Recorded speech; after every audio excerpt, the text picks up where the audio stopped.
New York has unveiled its new reopening plan called Transitioning into Some Vague Semblance of Competence. Although the plan is intended to echo Donald Trump's theme of transitioning into greatness, New York officials will not be looking to restore the economy or bring New Yorkers' lives back to normal, but will instead simply aim to stop slaughtering people's grandparents in large numbers while saying indefensibly stupid stuff they have to retract hours later. Governor Andrew Cuomo announced that the Transitioning into Some Vague Semblance of Competence plan will be launched at a large gathering of nursing home residents and Chinese virus sufferers in the hopes that a show of togetherness will ease any hard feelings about that time he forced nursing homes to take the virus sufferers in, thus causing the deaths of thousands. After the launch party and the resulting funerals, New York will have a grand reopening of the subway system, heralded by make-believe music on invisible guitars played by homeless schizophrenics moving from car to car asking passengers for money as the passengers, packed tightly together in the narrow space, try to edge away from the beggars without actually having sex with the person next to them. Restaurants will also be reopened, although each diner will have to sit a minimum of 3 blocks away from their companion unless it's their spouse. Then it's 4 blocks. To facilitate that, restaurants will be allowed to set up tables in the middle of the larger boulevards, although customers will have to clean up after themselves if they should be hit by a bus. In a speech made to the mountain of corpses he keeps seeing in his dreams for some reason, Cuomo said, quote, "It's not enough for New York City to be merely intolerable. We must show the world what the greatest city on earth looks like when it's been misgoverned into the ground," unquote. Cuomo said that for himself, he would continue to wear a mask lest he be recognized and brought to justice. Trigger warning, I'm Andrew Klavan, and this is The Andrew Klavan Show. I feel hunky-dunky, life is tickety-boo. Birds are winging, also singing hunky-dunky-doo. Ship-shaped, ipsy-topsy, the world is zippity-zing. It's a wonderful day, hurrah, hooray! It makes me want to sing. Oh, hurrah, hooray! Oh, hooray, hurrah! All right, I hope you are going on the Andrew Klavan YouTube channel and subscribing. We need you there. We want to bring up the numbers as much as possible, and we're keeping track of your comments. Here is one from Jay Mikulski. I took the Klavan's advice, as I always do, and tried out Ancestry.com and found out that I am part Klavan, which means, of course, I am part God. I wish I didn't find this out because now do I ask myself for advice? Do I pray to myself? That's terrible. I choose not to do that. Instead, go back to seek the true Klavan for all I do in life. Very wise, Jay Mikulski. And of course, I'm not God. I'm a God. That's a very different thing altogether. All right, let's talk about what is happening in Minneapolis. There's no good response to a riot. The violence and looting that tore up the city yesterday in response to the death of George Floyd in police custody is a tragedy. And we all know the routine. We know how it's going to go. There'll now be awful, dishonest behavior by left-wing activists, politicians, and Don Lemon, and there'll be ineffectual responses by the right as we try to marshal facts and figures to dismiss and minimize what clearly is a widespread sense of things in some black communities. There will be speeches about how we must listen to one another, and this idea will be immediately hijacked by lowlifes at the New York Times, so it essentially means we must be lectured to by activists, which accomplishes nothing. Then some clown on the right will make a slightly racist remark, and that will be blown out of proportion to skew the narrative.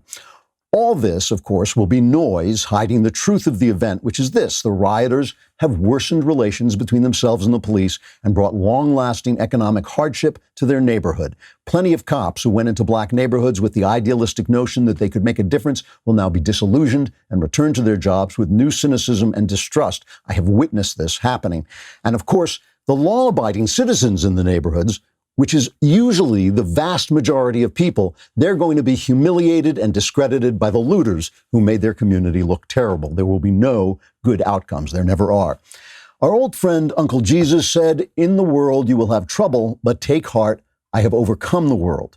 We here at the Andrew Klavan Show can't say that, unfortunately, because of the minor technicality that we're not Jesus. But I will say this: in the world there will be trouble, but we will not be the world, not here. The riots are part of a phenomenon I've been talking about, the release that comes at the end of a crisis as we let down our guard just a little too soon, and the anger and irrationality and stupidity that have been building up in us follow. It's as if everyone suddenly said, hooray, now we can come out of our houses and hate one another and break things again. We're going to watch this happen. We're going to comment on it, but we're not going to participate, even if it makes you angry at times that I don't say what you want me to say.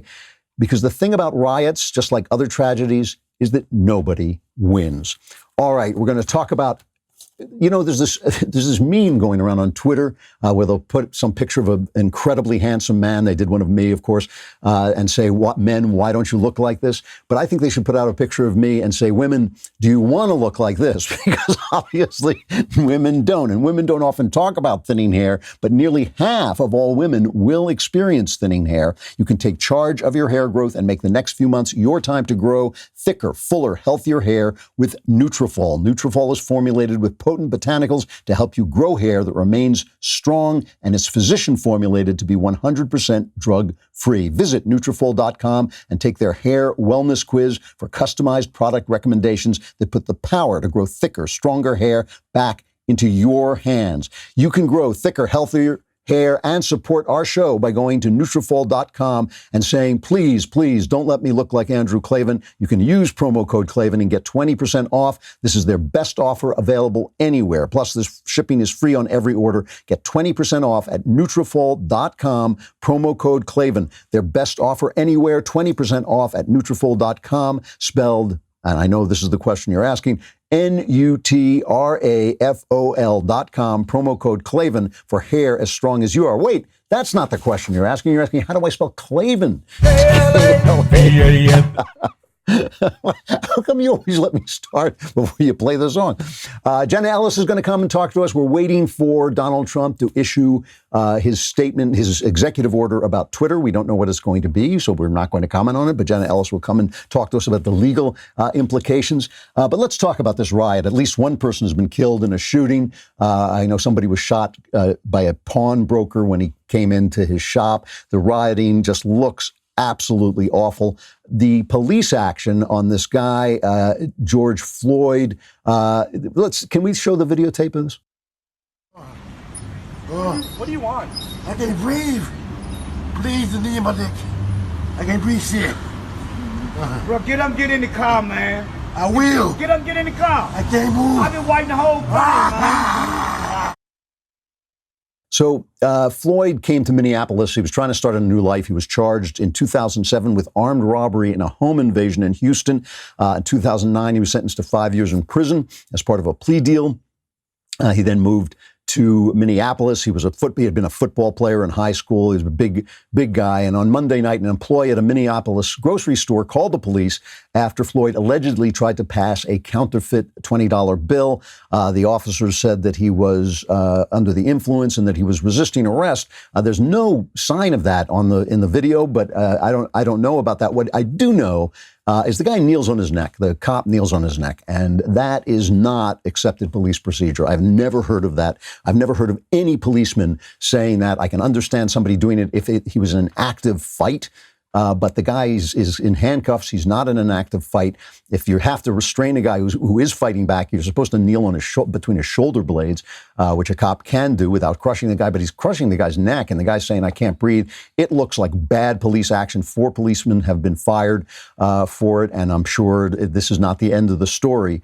So it does not look. I mean, I hate it when they portray these guys as if they were saints and, the gentle giant and a wonderful person in the community. We don't know anything about the guy except what I just told you. We know the facts. We know the people who loved him, the people who didn't like him like everybody else on earth. But the cop was obviously, it seems from that video, was obviously not behaving according to the rules of policing that I know of or have ever heard a police officer talk about.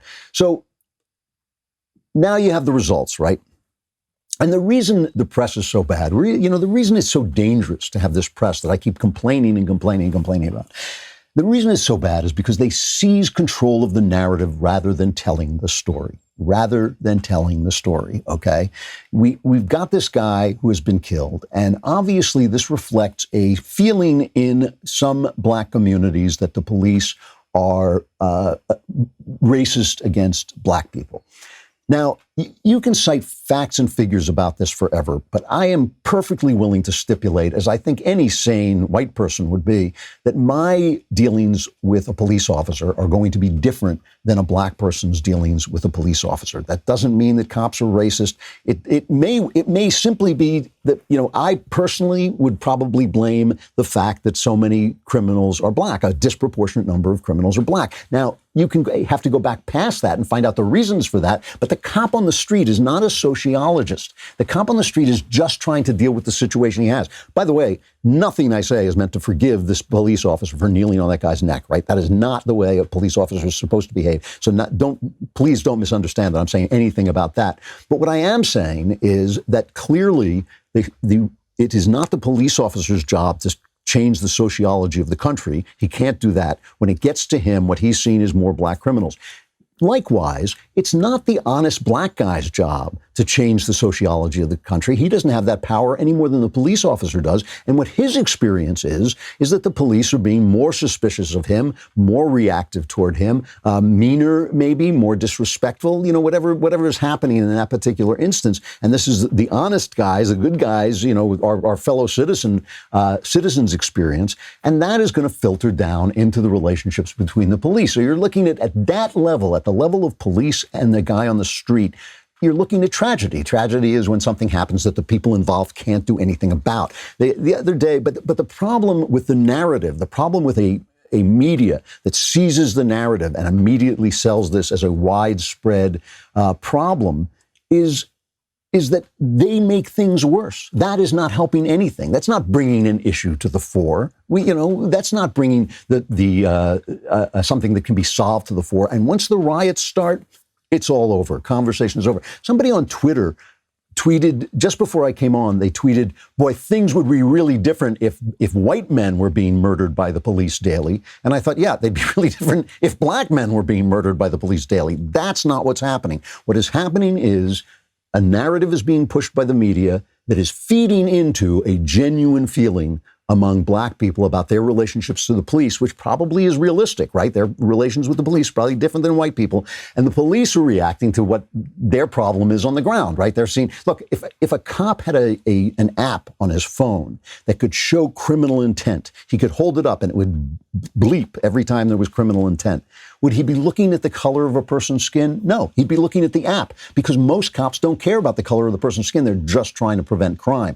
But once you're in a situation, whatever caused it, once you're in a situation where a lot of the crime in your neighborhood or on your beat is being committed by black people, that becomes in your mind. There's nothing you can do about this. There's nothing you can do about it. That makes in your mind black skin a clue, right? It means that is going to set off a little ping in your head that this person may be more likely to commit a crime. These are all things that don't have anything to do with the vast majority of good cops and the vast majority of law-abiding black people, but they bring these two groups into conflict, and then the result is this riot, which just makes everything worse. So now this comes to us, right? Now it comes to the people who talk, the chattering classes, as they call them in England. What's your responsibility? Well, your responsibility is to try to describe the situation as it is instead of selling your stinky little agenda, right? Because your stinky little agenda may be good, like on this show, or it may be bad, like on CNN, but still, this is not the time when people are dying and neighborhoods are burning and this vast economic disaster is hitting Minneapolis. This is not the time to sell your stinky little agenda, right? Here's Don Lemon selling his.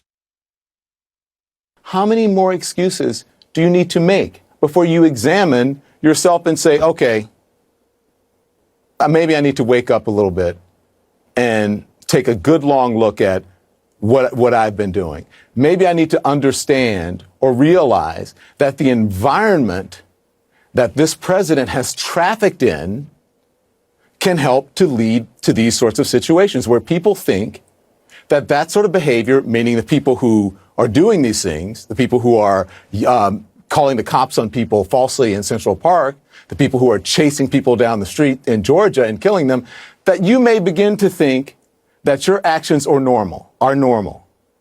That you may begin to think that you, as the preeminent voice, can do things that are inhumane to other people and it will be accepted.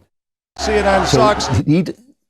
he doesn't like Donald Trump, so he's blaming Donald Trump for something Trump had nothing to do with, and he's blaming you, the voter who voted for Donald Trump. I blame Don Lemon. I think it's Don Lemon's fault. In fact, I think that cop was actually Don Lemon in a cop mask trying to spread his doctrine. He does it. He's willing to lie on TV about it. Why wouldn't he dress up as a Minneapolis cop and go kill a black man to spread his, that's the way I look at it, right?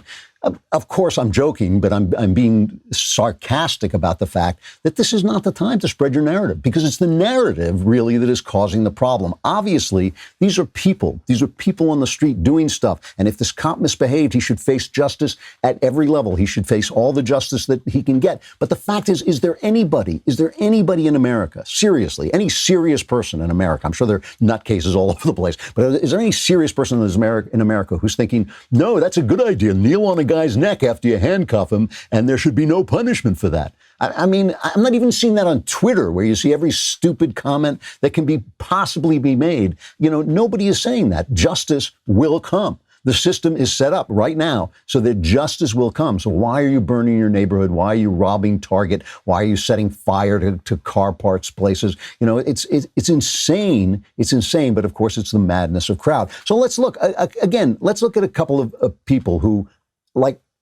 I'm not holding them responsible for the action. I'm holding them responsible for what they say about the action. Maxine Waters, who at this point really belongs in a padded cell. Here's her comment about this police officer. I think that the officer who had his knee on his neck enjoyed doing what he was doing. I believe sometimes some of these officers leave home thinking, I'm going to get me one today.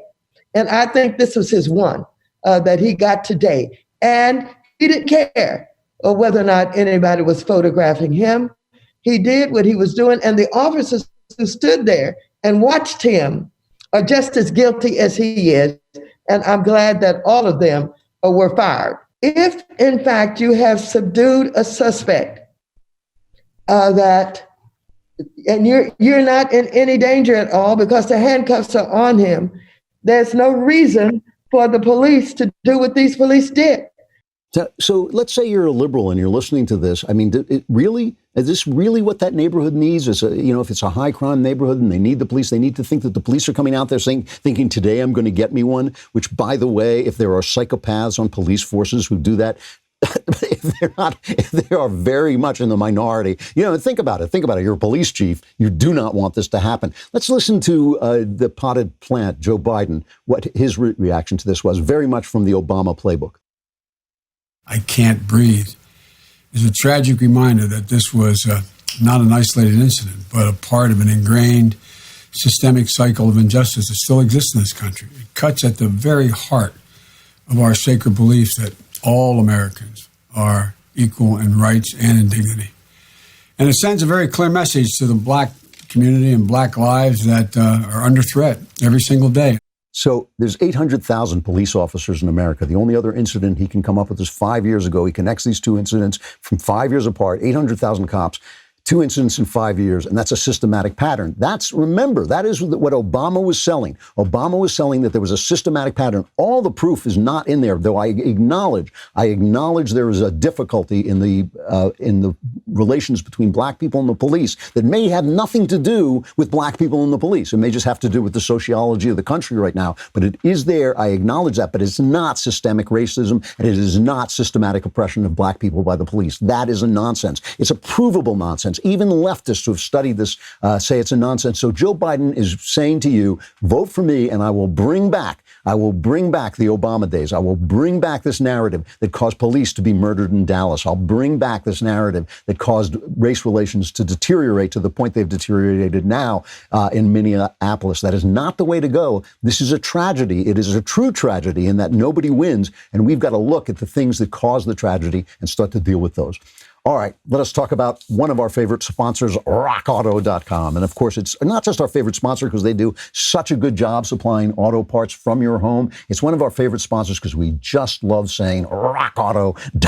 rockauto.com. Who could not? Who could not? You wake up in the morning, you go out, you turn the key to your car, it doesn't start, you know you need a part, so you get in your car and pretend to drive to the auto parts store. No, that's not going to work because your car is not running. It makes no sense. So go to your computer and go on rockauto.com. And while you're doing it, you get to say, I'm going on, when your wife says, what are you doing? You say, I'm going on rockauto.com, which really will get her going. Rockauto.com is a family business serving auto parts customers online for 20 years. Go to rockauto.com to shop for auto and body parts from hundreds of manufacturers. And best of all, prices at rockauto.com are always reliably low, and they're the same for professionals and do-it-yourselfers. Go to rockauto.com right now and see all the parts available for your car or truck. Write Klavan and use the same tone of voice, okay? Write Klavan in there. How did you hear about us box so they know we sent you, and also that little box next door that says, how do you spell Klavan?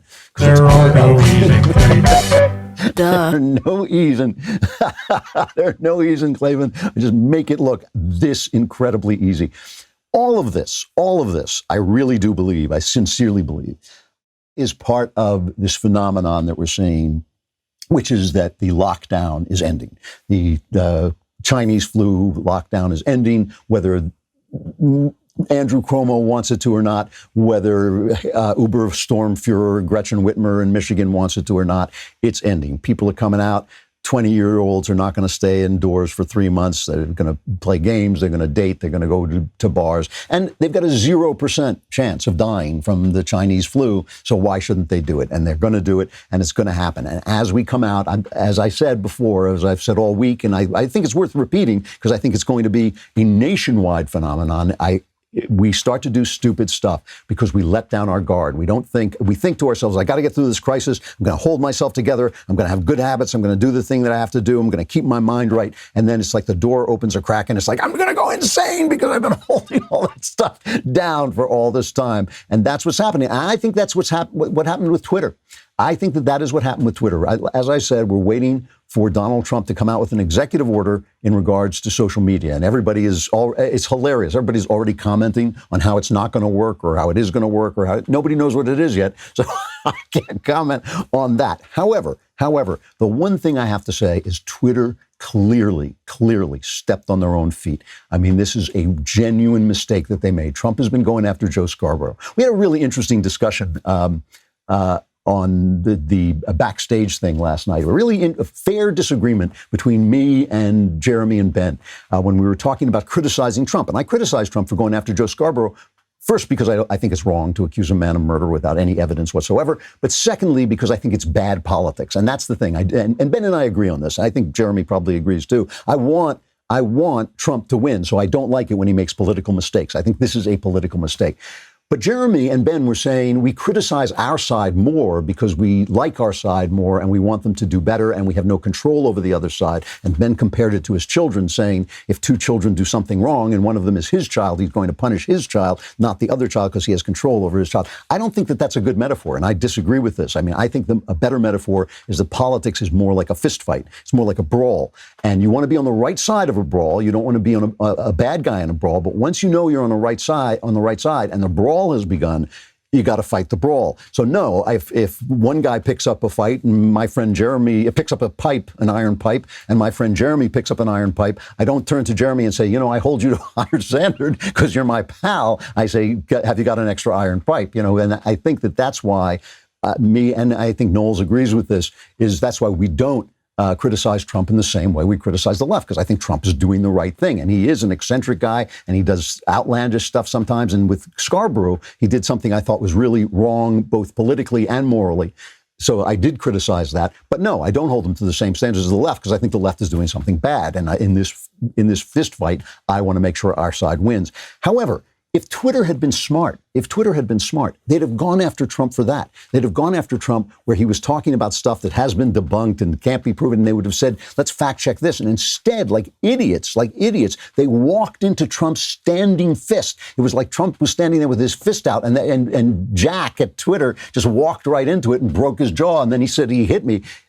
Trump put out a completely legitimate tweet about the fact that there is more of a chance for fraud in mail-in votes. I mean, logically, if the Wall Street Journal said this today, if you break the chain of custody between the voter and the ballot box, logically that increases the opportunity for shenanigans, right? And it's an opinion whether it will or not, obviously, but there's no fact-checking Donald Trump's opinion on Twitter. That's absurd. By the way, here's Debbie Wasserman Schultz, Democrat congressman, former chairman of the DNC, at the last election, talking about this as reported by CNN. Congresswoman Debbie Wasserman Schultz argues a mail-in ballot has wrong written all over it. It'd be a risky experiment for us with an election that has stakes as high as a presidential election does. We've never done a mail-in ballot statewide. Wasserman Schultz is worried about signature fraud, disenfranchising college students, getting addresses wrong, and having private donors instead of states footing the bill. She favors seating the delegates already chosen. But there's a way to solve this without totally redoing this and causing more chaos. So in other words, this is something that is it's a political football. When it hurts the left complains. When it hurts the right complains. And we don't quite know. It does seem logically to increase the chances of fraud and increase the chances of cheating. And there have been examples of cheating. And here in California, we have this thing where Democrats are allowed to go out and gather votes and then bring them to the ballot boxes themselves. So that we know is going to cause cheating.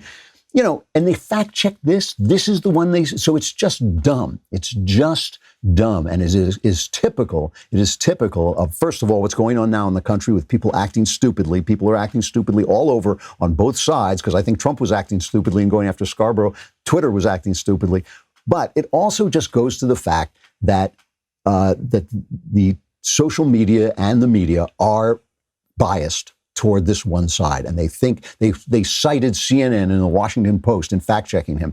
So here's Jack came out when, we noted yesterday that Yoel Roth, who is the head of Twitter's site integrity, has called Trump and his team Nazis. He has called, flyover country, as he called it. He said they voted for a fascist. He's the guy who's making these decisions. So people went after him, and Jack, the head of Twitter, what's Jack's last name? I just went out of my head, but remind me when you get a chance. But he just calls himself @Jack. He just calls him Jack Dorsey. That's right. Thank you. He calls himself @Jack on the site. He tweets out, "Fact check. There is someone ultimately accountable to our actions as a company, and that's me. Please leave our employees out of this." Well, as if, Jack. I mean, come on. Your head of site integrity is calling Trump a Nazi, and then you fact-check something on Trump, the president of the United States. You fact-check him on something that isn't even a fact. It's just an opinion. It's absurd. It was a tremendous tactical error. And again, I attribute it to the fact that everybody's acting a little nuts. Then Mark Zuckerberg comes out from Facebook, and he says, no, this is the wrong way to go. We have a different policy, I think, than Twitter on this. I just believe strongly that Facebook shouldn't be the arbiter of truth of everything that people say online. I think in general, private companies probably shouldn't be, or especially these platform companies shouldn't be in the position of doing that.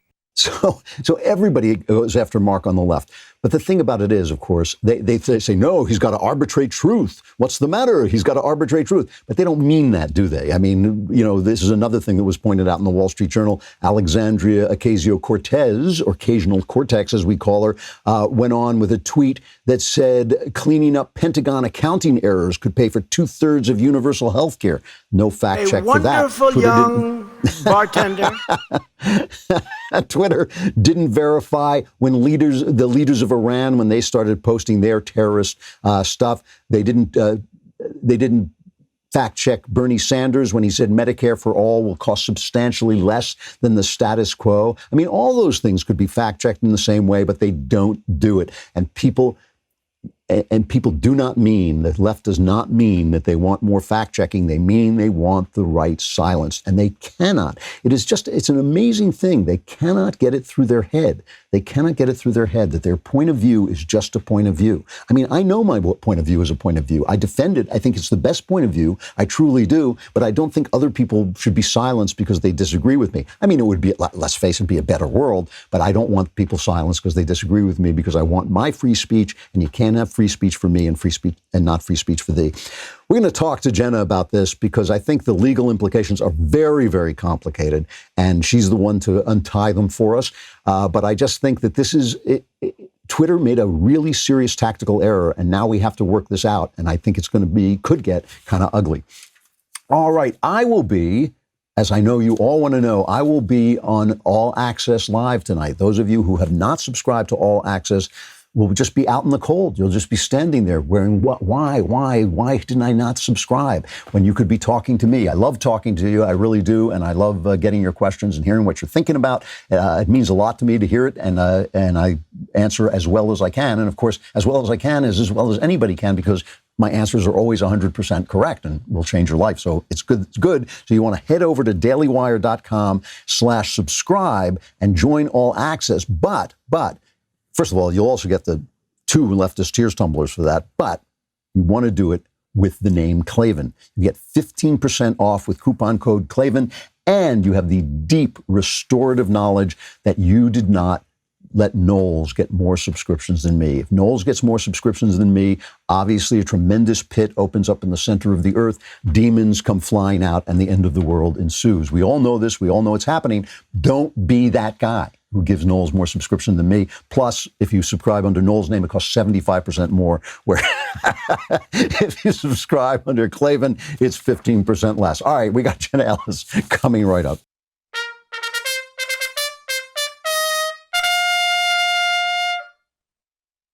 All right. Do I have to introduce Jenna Ellis? I mean, at this point, everybody on earth knows she is the secret president of the United States. She is also the senior legal advisor to the Trump campaign. That's her cover. Her cover is senior legal advisor to the Trump campaign. That's how she governs from behind the scenes. She's the author of The Legal Basis for a Moral Constitution and one of our favorite guests because she always straightens us out on things. How you doing, Jenna? It's great to see you. Great to see you too, Drew. And so, at least I'm not in a basement like Biden, trying to run a shadow government. So I'm at least doing better than he is.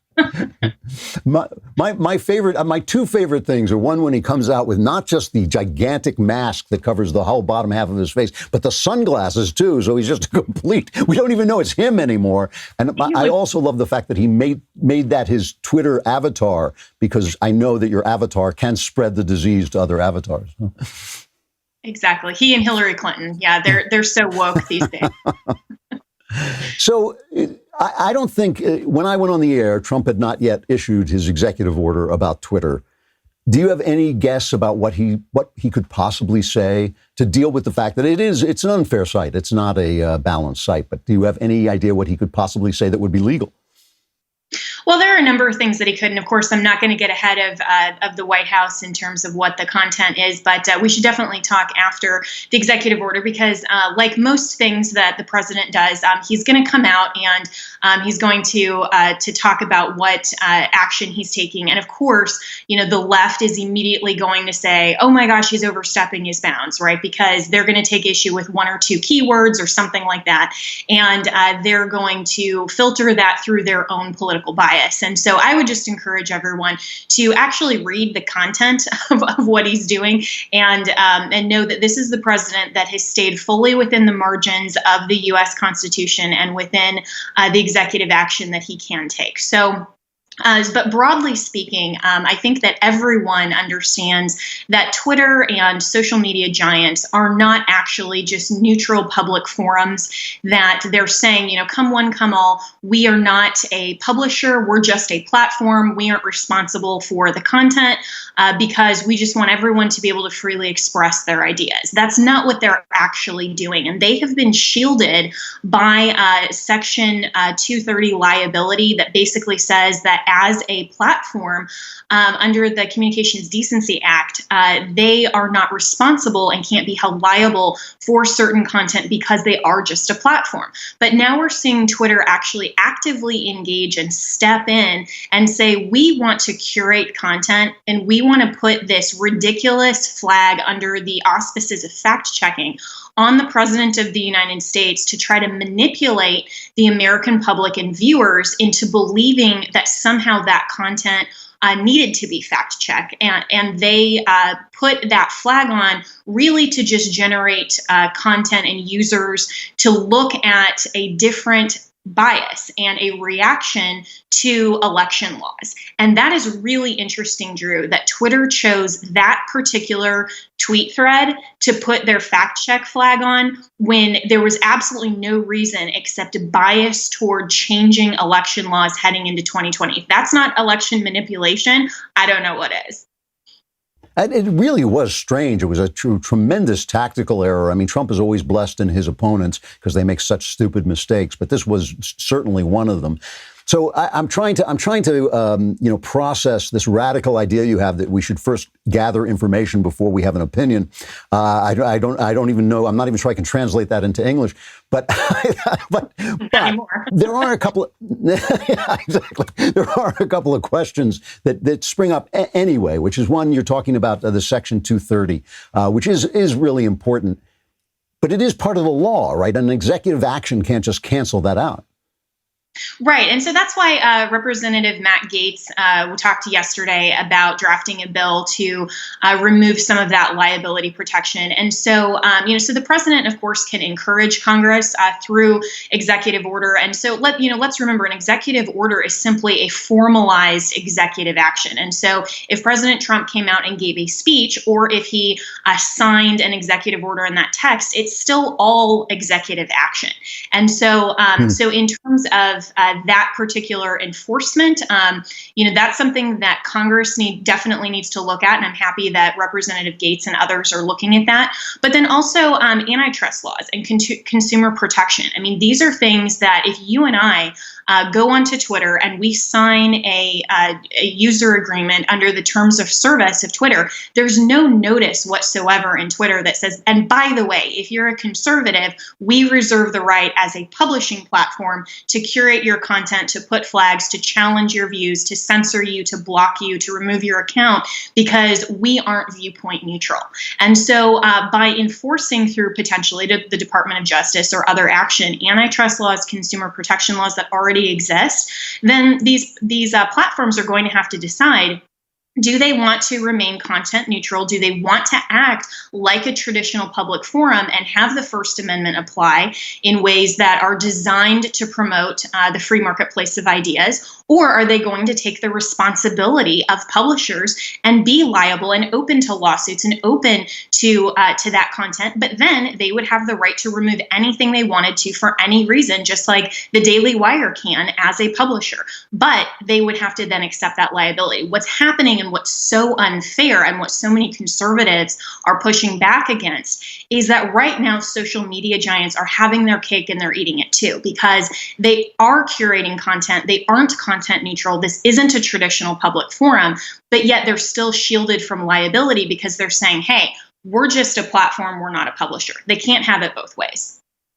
So if you become a public forum, basically, this is one of the things I keep hearing conservatives say, that the First Amendment essentially doesn't apply to private businesses. And that seems to me to be a false legalism, because it just seems to me logical if this is the way we communicate now. I mean, if somebody came on my phone call and said, oh, by the way, what your grandma is telling you isn't true, I would consider that a violation of my rights. And it seems to me there's something very similar to this. It does seem to me that these guys are in a First Amendment arena. Am I wrong about that? Well, so in the example that you just gave, if somebody came on your phone and said something that was false, then if that was defamation and it was communicated to a third party, then the person Just a sec. What I was saying was, if they interrupted my phone call to fact check my grandmother on the phone, it would be an intrusion. She should be able to say whatever she wants. Right. And so, so in that context, and sorry, I misunderstood your hypothetical. If let's say that, your carrier came onto your phone and they suddenly interfered and, Verizon or AT&T put a flag on a text message thread that you and I are sharing and are like, wait a second, fact check Jenna, then they're now inserting themselves into the dialogue and they're actually acting more as a curator of that content. But of course, our communications platforms on our cell phones, they're just a public utility. And that's how the law recognizes recognizes them. And so we have freedom of speech and we have privacy in the content of our communications on our cell phones because the law recognizes that we need that vehicle in order to communicate in the 21st century.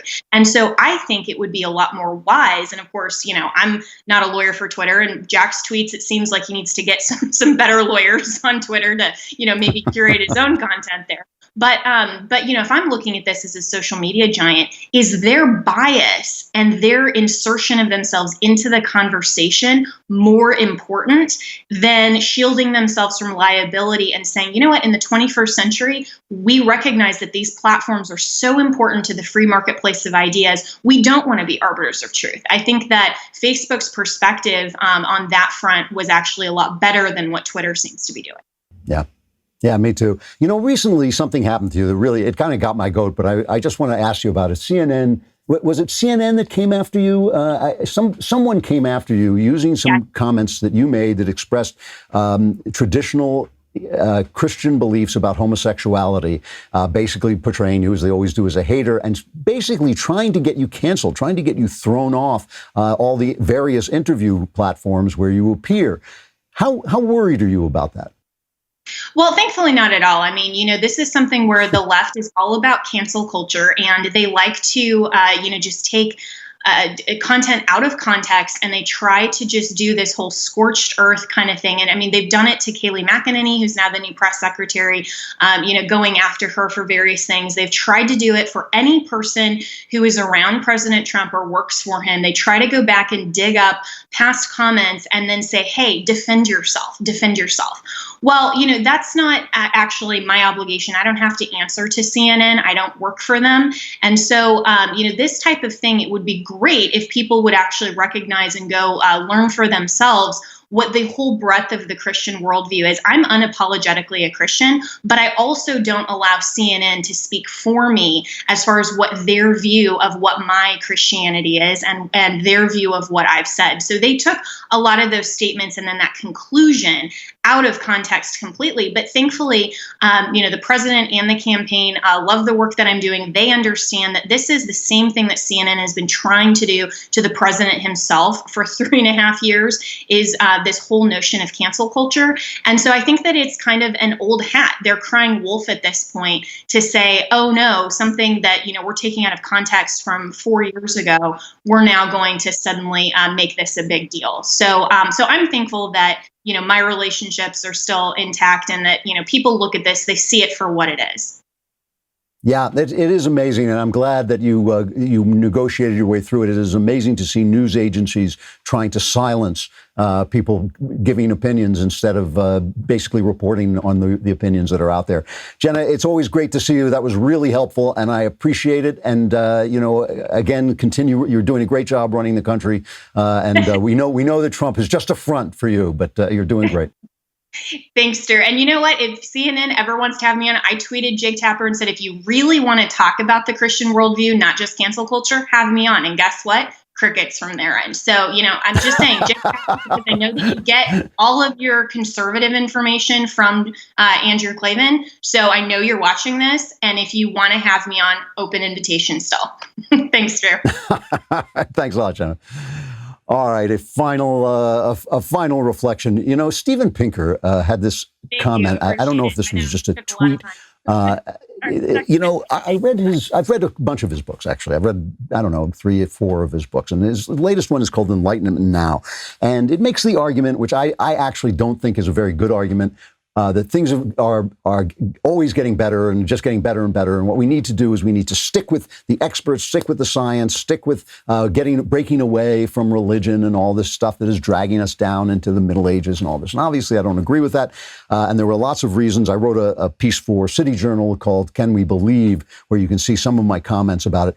But I take him as a man of goodwill. I do believe things are better than they've ever been. I love science, and I love all the technology that we have and all the wonderful things that it's accomplished. And I don't think that is out of keeping with the work of God. In fact, I think it was predicted by God, and I think it was partially formed by the fact that we were Christians and had a mindset that basically thought that God worked in a way that our rationality could understand. I mean, I think that was part of where the scientific mindset came from. So he now posts, they're talking about the idea that those of us who believe the economy should reopen and that we should take some risks with our health in order to get back into work, stop the suicide, stop the despair, stop the destruction of dreams, stop the unemployment, which reached 40 million today, that we believe that, yes, that is worth some risks to our health, that somehow the Washington Post wrote this piece, had this op-ed saying this was because we're evangelicals and we don't take life seriously because we believe in an afterlife. And Steven Pinker wrote, belief in an afterlife is a malignant delusion, since it devalues actual lives and discourages action that would make them longer, safer, and happier. Exhibit A, what's really behind Republicans wanting a swift reopening, evangelicals. I mean, that is an amazingly ignorant thing to say. I mean, a lot of these soldiers, nurses, doctors who risk their lives so that others might live, a lot of them are, in fact, Christians who believe in an afterlife and who are putting something above themselves. Some of them may be atheists who just believe in the common good and are putting that above themselves, but they believe in something above just themselves and just their own lives. And I don't think it's wrong when they risk their lives to save our lives. I don't think it's wrong for us to risk our lives, to live our lives so that their work won't be in vain. And, you know, the belief in an afterlife, for me, is just an actual logical belief. It just seems to me that that is the logical conclusion of the world as I understand it.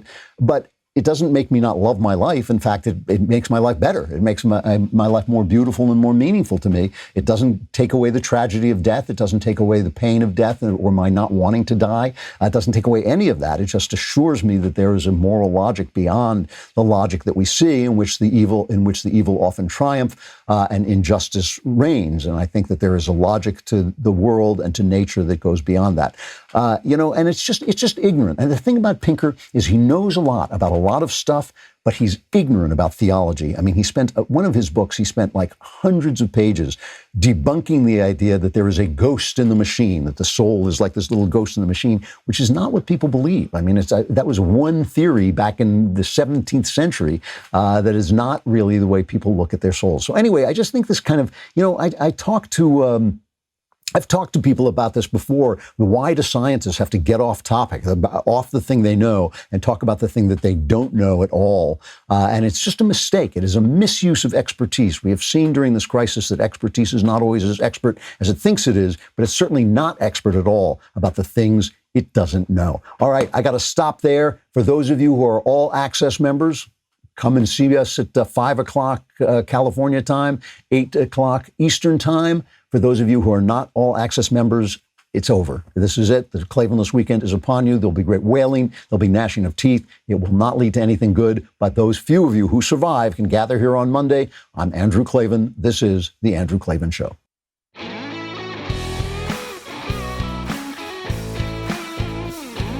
The Andrew Klavan Show is produced by Robert Sterling and directed by Mike Joyner. Executive producer, Jeremy Boring. Technical producer, Austin Stevens. And our supervising producer is Mathis Glover. Assistant director, Pavel Wydowski. Edited by Adam Sayevitz. Audio mixed by Robin Fenderson. Hair and makeup is by Jesua Alvera. Animations are by Cynthia Angulo. Production assistants, McKenna Waters and Ryan Love. The Andrew Klavan Show is a Daily Wire production. Copyright Daily Wire 2020. President Trump promises to rein in the power of big tech after Twitter makes unprecedented moves to interfere in the presidential election. Then, speaking of power grabs, our de facto president, Dr. Fauci, seems to be appointing himself Pope as well by telling churches to stop giving out Holy Communion. Jimmy Fallon apologizes for a joke he told 20 years ago. Planned Parenthood gets caught lying about their baby body part business under oath.